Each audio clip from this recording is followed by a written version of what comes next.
Okay, wait. No. Yeah, it's recording now. Okay.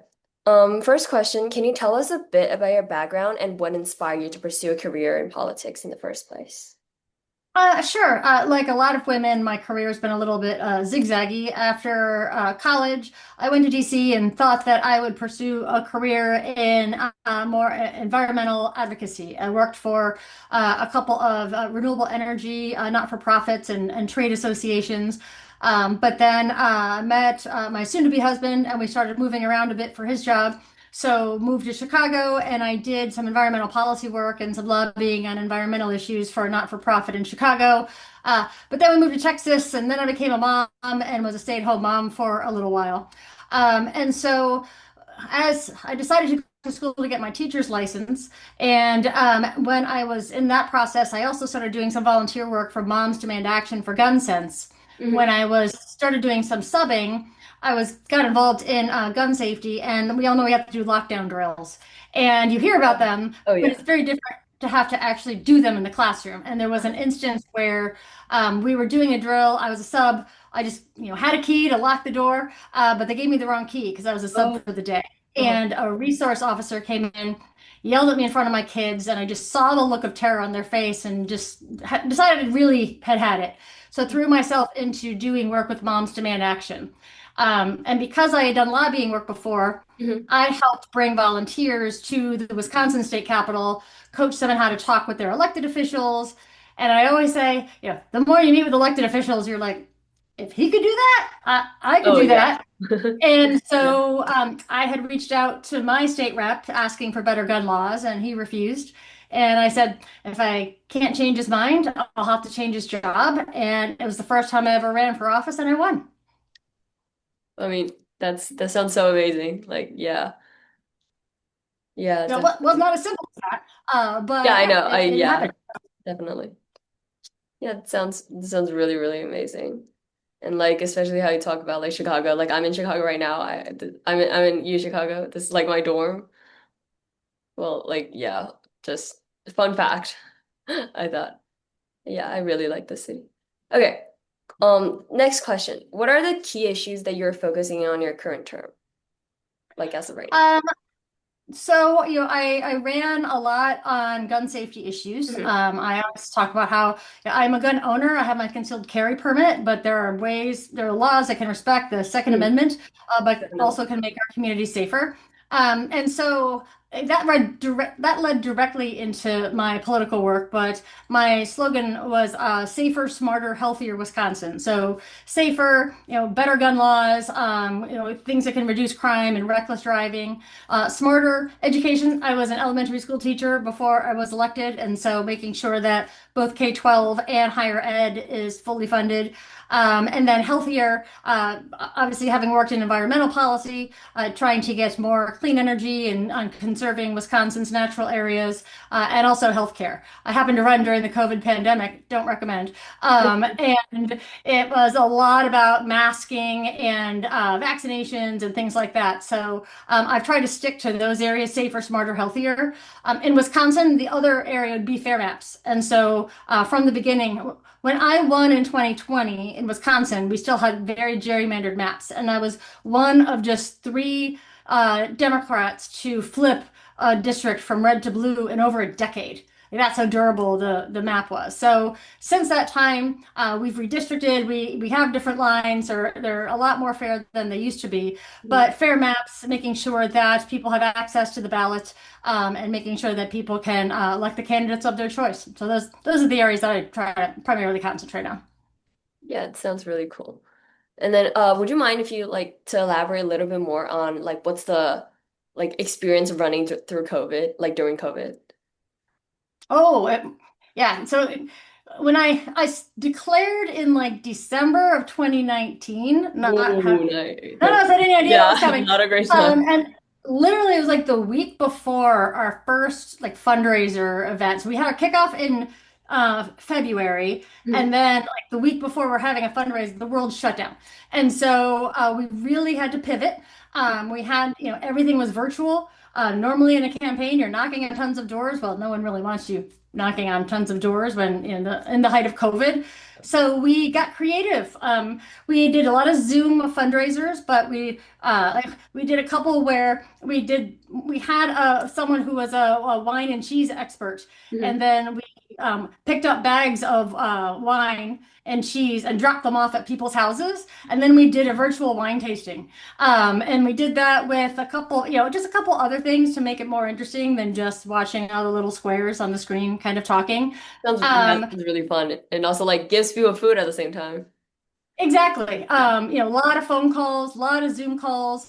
Yeah, we just kind of did what we could. Our debates were on Zoom, the ones that we actually had. So it at the same, it was hard, but Mhm. never having run a campaign before, Mhm. we were just like, well, let's just try this. Why not? Yeah. No one else is running a COVID campaign, so why don't we just try this thing? Yeah. So yeah, it gave us some license, but yeah, not saying I ever want to try that again. Yeah, it sounds like it just sounds like a special experience that kind of comes with a hard time. I ended up just having to call hundreds of people a day, Huh. just to get my name out there and to talk about my race. And then the closer we got to election day, everyone was getting these robocalls, and they're like, "Stop, stop the robocalls." And I would say, "No, no, it's actually me. I'm on the ballot, and prove Yeah. it." I was like, "How do I prove it? I don't know." But we had some very funny conversations that way. Uh-huh. Nice. Okay. Um, so this is more on like the shoe politics part. How do you feel like has your experience as a woman shaped your like perspective and approach to politics? Um, I am very fortunate in that in the Wisconsin State Assembly, Mhm. we are led by a woman, and last year, term before, we actually were the Democratic caucus was majority women. Wow. The entire assembly is definitely not majority women, Uh-huh. Yeah. but the Democratic caucus was. Mhm. So that was a very cool experience. I think a lot of times, I think my experience both as a teacher and as a parent and being in the classroom, I Mhm. remember on the education committee, being able to, talk about issues, both from a parent and as a teacher, Mhm. Mhm. in a way Definitely. that other people couldn't. Yeah. I know because I'm out there a lot talking about gun safety. Uh-huh. There's a lot of, well, she obviously doesn't know what she's talking about.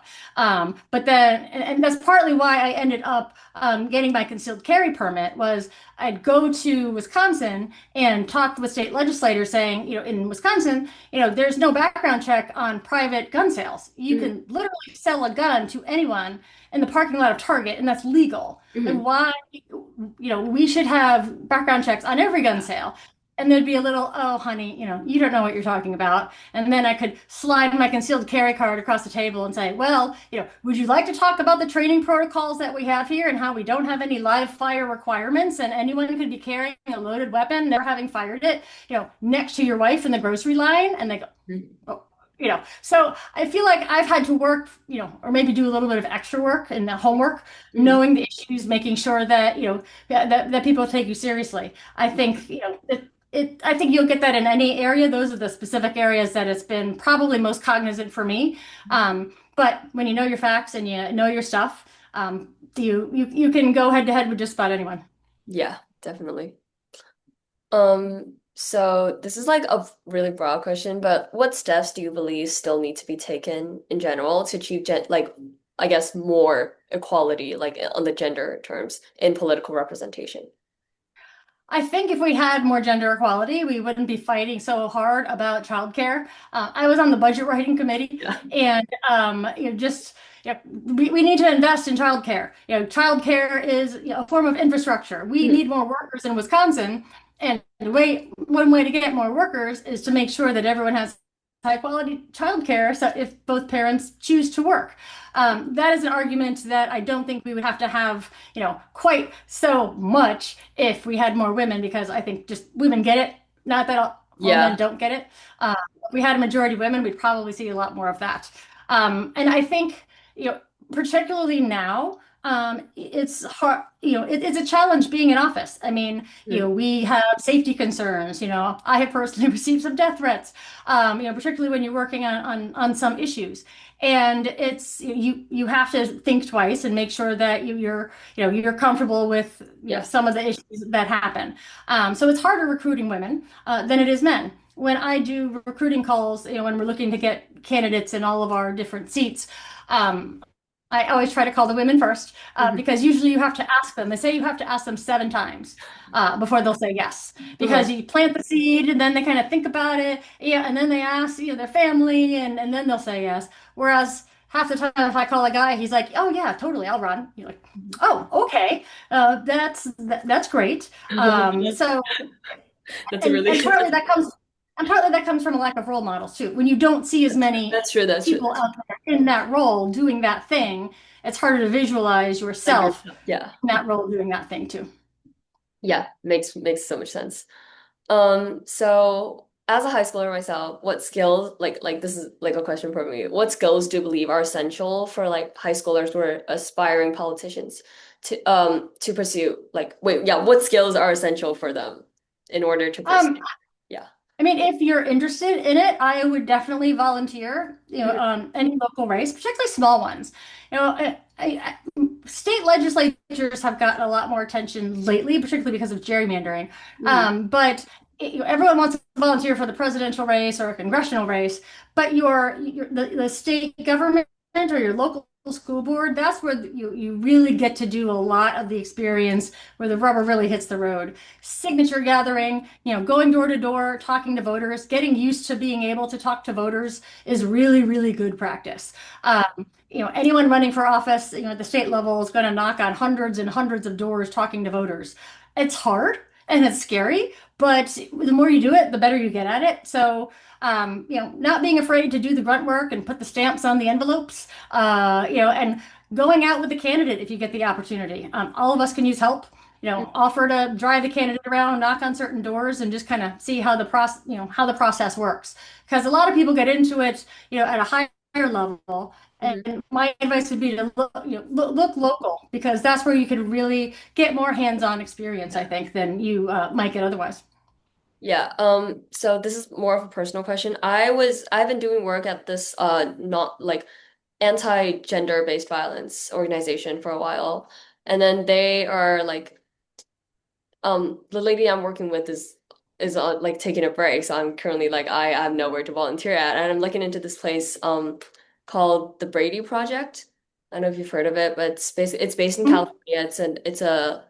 It's a gun control like nonprofit organization hoping to like improve. I think Oh, it's yeah, to I work with yeah. Brady quite a bit. Oh, nice. Like, cause like a girl from my school who just graduated, she like referred me to that nonprofit and like, can you let me know a little bit like how the work is? Because I'm trying to reach out to them right now.